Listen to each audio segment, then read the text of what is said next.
안녕하세요. 사랑하는 성도님, 은혜의 주님이 우리와 함께 하십니다. 우리와 함께 하시는 주님을 찬양합니다. 기도합시다. 우리를 사랑하시는 주님, 감사합니다. 오늘도 주님의 은혜로 거룩한 말씀 앞에 섭니다. 우리의 마음을 깨우쳐 주시고 눈을 열어주셔서 진리의 생명의 말씀을 보게 하여 주시옵소서. 말씀으로 세워지는 삶, 말씀 위에 든든하게 세워지는 거룩한 믿음의 집을 세워가는 우리가 되게 하여 주시옵소서. 예수님 이름으로 기도합니다. 아멘. 오늘 말씀은 민수기 26장 1절에서 51절까지입니다. 굉장히 긴 말씀인데요. 제가 부분적으로 읽겠습니다. 연병 후에 여호와께서 모세와 제사장 아론의 아들 엘르아살에게 말씀하여 이르시되 이스라엘 자손의 온 회중의 총수를 그들의 조상의 가문을 따라 조사하되 이스라엘 중에 20세 이상으로 능히 전쟁에 나갈 만한 모든 자를 계수하라 하시니 모세와 제사장 엘르아살이 여리고 맞은편 요단가 모압 평지에서 그들에게 전하여 이르되 여호와께서 애굽 땅에서 나온 모세와 이스라엘 자손에게 명령하신 대로 너희는 20세 이상 된 자를 계수하라 하니라. 5절 이스라엘의 장자는 르우벤이라. 7절 르우벤 종족들의 계수된 자가 43,730명이었더라. 발루의 아들은 엘리압이요 엘리압의 아들들은 느무엘과 다단과 아비람이라.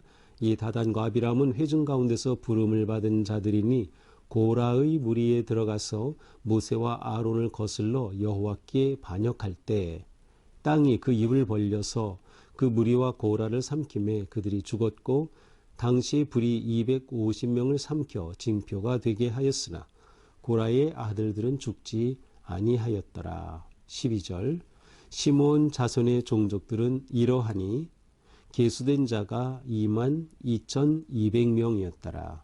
15절 갓 자손의 종족들은 이러하니 계수된 자가 45,000명이었더라. 19절 유다의 아들들은 에르와 오난이라. 이 에르와 오난은 가나안 땅에서 죽었고 유다 종족들을 계수하니 76,500명이었더라. 23절 이사갈 자손의 종족들은 이러하니 계수된 자가 64,300명이었더라. 26절 스불론 자손의 종족들은 이러하니 계수된 자가 65,000명이었더라. 28절 요셉의 아들들의 종족들은 므낫세와 에브라임이요 므낫세의 자손 중 마길에게서 난 자손은 마길 종족이라. 이후에 쭉 가서 헤벨의 아들 슬로브앗은 아들이 없고 딸뿐이라. 그 딸의 이름은 말라와 노아와 호글라와 밀가와 디르사니. 므낫세의 종족들이라. 계수된 자가 52,700명이었더라. 35절 에브라임 자손의 종족들은 이러하니 계수된 자가 32,500명이라. 38절 베냐민 자손의 종족들은 이러하니 계수된 자가 45,600명이었더라. 42절 단 자손의 종족들은 이러하니 계수된 자가 64,400명이었더라. 44절 아셀 자손의 종족들은 이러하니 계수된 자가 53,400명이었더라. 48절 납달리 자손은 그들의 종족대로 이러하니 계수된 자가 45,400명이었더라.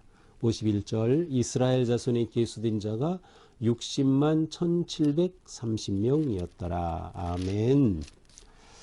자, 오늘 말씀은 이 성경책에 나오는 것처럼 두 번째 인구조사입니다. 그렇다면 첫 번째 인구조사가 있었겠죠. 네, 기억하실까요? 바로 민수기 1장에 나옵니다. 자, 이스라엘 백성들이 출애굽하게 되죠. 그때가 1월 14일입니다. 그 6월절은 그 출애굽할 때 처음 이스라엘의 처음 난 자들은 그 문설주에 양 염소의 피를 발랐기 때문에 죽음의 사자가 넘어갔어요. 그 넘어간 것이 6월이라는 의미죠. 그렇게 넘어간 그 절기입니다. 하나님의 구원이죠. 이집트에게는 죽음과 멸망이었지만 이렇게 하여 그 다음날 이집트 땅을 떠나서 출애굽하죠. 2달쯤 되어서 시내산에 도착했고 그곳에 머물면서 하나님의 계명을 받죠. 레위기의 내용이 바로 이것이고요. 그리고 그들이 성막을 또한 만들게 되죠. 자, 이렇게 되고 둘째 해 2월 1일에 첫 번째 인구조사가 있었습니다. 그리고 둘째 해 2월 14일에 첫 번 6월절을 지켰고요. 6월절 사건으로서는 두 번째 인셈이지만 첫 번 사건은 6월절이 기원이 된 것이고 이제 6월절을 첫 번 지킨 겁니다. 근데 1월 14일에 되는데 좀 늦은 2월 14일 한 달 후에 지킨 셈이에요. 지켰고요. 2월 22일에 그곳을 떠나 나아가게 돼요. 자, 첫 번째 인구조사를 통해서는 이스라엘 백성들이 이제 그때는 곧 그 가나안 땅으로 들어갈 것으로 생각을 했어요. 또 들어갈 것이었어요. 그렇기 때문에 가나안 땅으로 정복하여 들어가기 위한 인구조사였습니다. 그러나 중간에 그들이 정탐꾼을 보내죠. 가데스바네아에서 정탐꾼을 보내고 그 뒤에 돌아서 보고하는 것을 듣고 이스라엘 백성들이 부정적인 보고에 마음이 끌려가지고 하나님을 원망하고 밤새도록 통곡하죠. 하나님께서 얼마나 답답하셨겠어요. 하나님 너무나 마음이 상하셨어요. 그래서 그들이 하나님 앞에 원망한 그대로 내 귀에 들린 대로 행하리라. 그들이 말한 그대로 40일에 하루를 1년으로 계산해서 너희들 40년 광야 배회하여야 한다 라고 말씀하셔요. 그렇게 되면서 20세 이상이 계수되었던 출애굽 1세대는 40년 지나면서 그 땅에서 다 죽게 됩니다. 그리고 출애굽 2세대가 이제 가나안으로 들어가게 되는 거예요. 자, 오늘 본문은 이제 이스라엘 백성들이 광야 여정을 다 마쳤습니다. 모압 평원에 지금 그들이 있습니다. 이제 곧 요단강을 건너가면 가나안 땅이죠. 여기에서 두 번째 인구조사를 하는 겁니다. 하나님께서 그렇게 하게 하셨어요. 두 번째 인구조사를 통해서 그들이 가나안 땅에 들어가 정복 전쟁을 할 준비를 갖추게 되고 또 정복한 후에 그 땅을 분배할 자료를 가지게 되는 거예요. 땅에 이미 분배하고 널리 퍼진 상태에서 인구 계수는 너무나도 어렵겠죠. 그러나 지금 모여있는 이들을 인구 계수를 하고 인구조사를 하는 거죠. 자, 그것이 바로 오늘 본문의 내용입니다. 자, 연병 후에 1절, 연병 후에 여호와께서 모세와 제사장 아론의 아들 엘르아살에게 말씀하셔요.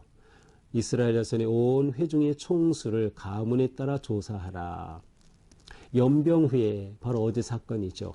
어제 사건이 뭐예요?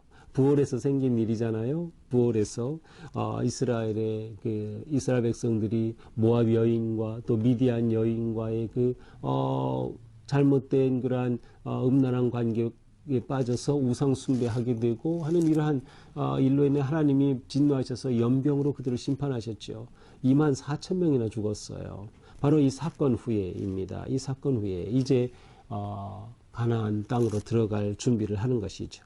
조사하라. 이 조사라는 것은 머리를 들하는 건데 머리의 숫자를 계산하는 것이에요. 그렇죠. 머리 숫자를 계산하는 것. 이것이 바로 인구조사를 하는 것입니다. 자, 이렇게 해서 20세 이상으로 전쟁에 나갈 만한 자를 모두 인구조사하도록 했습니다. 저는 이제 이 본문 읽으면서 각 지파별로 몇 명씩 나오는지를 쭉 그 본문만 이제 읽었습니다. 자, 이렇게 인구조사를 한 이 내용 전체를 볼 때 특이한 점이 몇 군데 있어요. 자, 그것은 인구조사를 하면 1차 인구조사와 2차 인구조사의 그 숫자의 차이가 보이겠죠. 예를 들면 이제 첫 번째가 루벤인데요. 루벤부터 나온 이유는 루벤이 장자입니다. 맏아들이었어요. 창세기 45장에 보면 야곱이 자손들을 축복하고 그 자손들의 이 종족, 이 자손들의 이름이 나오는데 바로 그 순서를 따라서 맨 먼저 이제 루벤이 나온 거죠. 장자니까. 근데 루벤은 계수한 것이 43,730명이었어요. 7절에 보니까. 자, 이것은 1차 계수했을 때보다는 2,770명이 줄어든 숫자입니다. 자, 그러니까 이제 모든 12지파가 계수했을 때 숫자가 늘었거나 줄었거나 둘 중에 하나이겠죠. 똑같은 것은 없어요. 자, 그런데 두 번째 나온 시므온 12절부터 나오죠. 시므온 지파가 문제였어요. 시므온 지파는 계수한 게 얼마 나오냐면 22,200명이었습니다. 22,200명. 1차 때는 몇 명이었는가 하면 59,300명이었어요. 그런데 지금 22,200명이에요. 무려 37,100명이 줄어들었어요. 엄청 많이 줄어서 반 이상이 줄어들었어요. 이 시므온 지파가 문제였어요. 자, 왜 이렇게 줄어들었을까요? 아마도 어제 본문과 관계가 된 것이 아닐까 생각할 수 있어요. 자, 어제 본문으로 잠깐 돌아가서 보면 이제 어제 본문 중에 미디안 여인과 둘이 천막으로 들어갔다가 그 누구죠? 비느하스가 창으로 찔러서 처단한 그러한 남자가 있죠. 바로 그 남자 이름이 뭐였어요? 시므리. 그런데 14절에 보니까 이 시므리는 시므온 조상 가문의 한 지도자였어요. 이러한 일로 인하여서 하나님이 연병으로 심판하셨을 때 아마도 이 시므온 지파가 대부분이 아니었을까 추측해 보는 겁니다. 24,000명이 연병으로 죽었잖아요. 시므온 지파가 37,100명이나 줄어들었으니까 이것과 깊이 연관이 있을 것이다. 이러한 생각을 해볼 수 있어요. 가짜손은 45,000명인데 51,150명이 줄어든 상태였고요. 유다 지파는 전부 76,500명인데 1,900명이 늘었어요. 이사갈 지파는 64,300명으로 9,900명이 늘었어요. 또 스불론 지파도 늘었어요. 자, 요셉 지파는 28절에 보니까 므낫세와 에브라임 종족으로 나뉘어지죠. 자, 요셉은 원래 한 지파였지만 요셉에게 있었던 두 아들 므낫세와 에브라임이 각각 한 지파를 차지하게 됩니다. 야곱에게는 12아들이 있었으니까 12지파가 맞는데 요셉의 아들이 각각 한 지파씩 되니까 요셉이 두 지파가 되었어요. 그렇게 되면 전부 13지파가 되는 셈이죠. 그런데 12지파입니다. 한 지파는 어떻게 된 것일까요? 바로 레위 지파입니다. 레위 지파는 이 전쟁을 위한 또 땅 분배를 위한 이 계수에서 빠지게 됩니다. 실제로 레위 지파는 나중에 가나안 땅을 정복하고 그들이 살 성읍은 분배받지만 그들의 지파로서 땅을 분배받진 않아요. 각 지파에 흩어져서 성읍에 거주하게 되었죠. 그래서 레위 지파가 빠지고 바로 이렇게 므낫세와 에브라임 지파가 들어가게 되죠. 므낫세 같은 경우는 52,700명이 됐으니까 25,000명이 증가했어요. 굉장히 많이 증가했죠. 자, 그런데 이 므낫세 지파에서 특징은 슬로브핫의 5딸들의 이름이 언급되고 있는 점이에요. 이것은 이제 내일 모레 보게 될 그러한 27장에서 슬로브핫 딸들과 관계된 한 문제가 생겨요. 아들들이 없다 보니까 어떻게 이 유산을 물려주죠? 땅을 물려줘야 되죠? 딸에게도 어떻게 물려줘야 되나? 이런 문제가 생기죠. 바로 슬로브핫의 딸들의 문제였어요. 그래서, 그 부분이 이제 27장이 나오는데, 그런 내용 때문에, 므낫세 지파에 관한 내용에는 이 슬로브핫의 딸들 이야기가 나오는 것 같습니다. 이제 에브라임 지파는 32,500명으로 8,000명이 줄어들었고 베냐민, 단, 아셀, 납달리까지 전부 기록이 됩니다. 이 베냐민부터 단, 아셀, 납달리까지는 전부 인구가 다 증가한 것으로 나옵니다. 자, 전부 계수하니까 몇 명이 나왔어요? 51절 60만 1730명이었더라. 60만 1730명이 되었습니다. 그렇다면 1차 인구조사 때 몇 명이었을까요? 바로 우리가 이미 보았지만 60만 3550. 야, 그러니까 거의 비슷하네요. 60만 3550인데 두 번째 계수한 것은 60만 1730명이니까요. 전부 이렇게 계산해 보니까 1820명밖에 차이가 안 나요. 자, 1차 인구조사는 출애굽 1세대입니다. 그런데 40년 광야 동안 출애굽 1세대는 다 죽었습니다.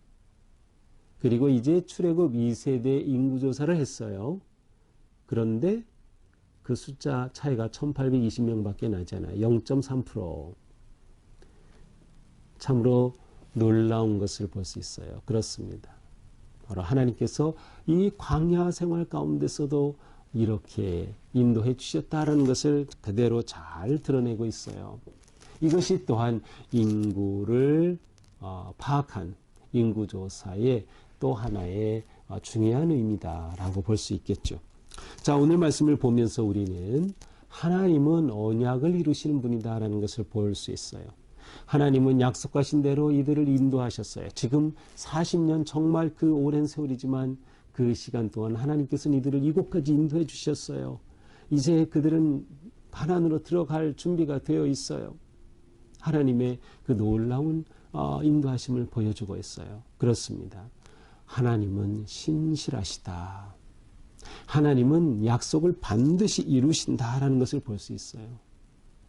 여기서 우리는 은혜, 불변의 법칙을 찾을 수 있어요. 하나님의 언약은 변하지 않아요. 하나님은 신실하셔요. 은혜, 불변의 법칙이 있어요. 더 나아가서 하나님께서는 이렇게 인구조사한 것을 보니까 인구가 그대로 유지되고 있음을 볼 수 있어요. 아니, 이 광야, 이 열악한 환경 가운데서도 어떻게 이렇게 인구가 유지될 수 있을까? 참으로 놀라운 일이죠. 그렇습니다. 하나님께서는 이들을 보호하셨던 거예요. 이들을 보존하셨던 거예요. 여기서 우리는 은혜, 보존의 법칙을 발견하게 돼요. 하나님께는 은혜, 불변의 법칙과 은혜, 보존의 법칙이 있다. 그러나 중요한 것은 은혜, 불변의 법칙과 은혜, 보존의 법칙을 누리기 위해서는 하나님의 뜻에 순종해야 한다. 이것이 필요합니다. 순종하지 않고 불순종하고 배반하고 우상숭배하면서 하나님의 은혜를 누릴 수는 없어요. 배반하는 자에게까지 은혜가 저절로 가지는 않아요. 예수님께서도 성령을 거역하는 자는 사함을 받을 수 없다고 하셨어요. 성령 거역죄. 아니, 주님은 모든 죄를 다 용서하시는데 아니 용서하시지 못한다니요. 그렇습니다. 성령 거역을 하면 왜 그럴까요? 성령께서는 우리 안에서 회개하고 하나님께로 돌이키도록 일하시는데 그 성령님 자체를 거역하는 것은 내가 하나님께로 돌이킬 길 자체를 거절하는 거예요. 용서할 수조차 없는 거죠. 이처럼 우리는 하나님 은혜 안에 있고 하나님의 보존하시는 사랑 가운데 있다. 그러나 하나님의 뜻에 순종하는 것이 얼마나 중요한지 모릅니다. 따라서 우리는 하나님의 뜻에 순종하며 하나님이 약속하신 그 나라, 하나님의 나라를 위해 순종하고 헌신하기에 힘써야 한다. 그러기 위해서는 우리는 항상 준비하고 대비해야 합니다. 인구조사를 한 것은 바로 그 땅을 들어가기 위한 언약을 성취하기 위해 준비한 것이었어요. 조직한 것이었어요. 파악한 것이었어요. 우리가 끊임없이 말씀과 기도로 깨어 있어서 준비하고 주님께 헌신할 때 우리는 순종함으로 하나님의 그 크신 은혜를 누릴 수 있게 되는 것이죠. 그렇습니다. 우리 모두 하나님의 뜻에 기쁨으로 순종할 때 하나님의 그 놀라우신 은혜가 우리 안에 이루어지고 우리를 보존하시고 품어주시는 그 은혜 안에서 하루하루가 복된 승리의 삶이 될 것입니다. 우리의 하나님은 이런 하나님이셔요. 그러니 우리는 그 하나님을 굳게 믿고 모든 일의 기쁨으로 순종할 수 있다면 우리는 이 영원한 주님의 은혜 안에 거하게 될 것입니다. 이러한 복된 삶 누리는 우리가 되기를 축복합니다. 기도합시다. 주님 감사합니다. 우리를 이렇게 사랑하여 주시고 이렇게 인도하여 주시는 그 은혜 너무나도 감사합니다.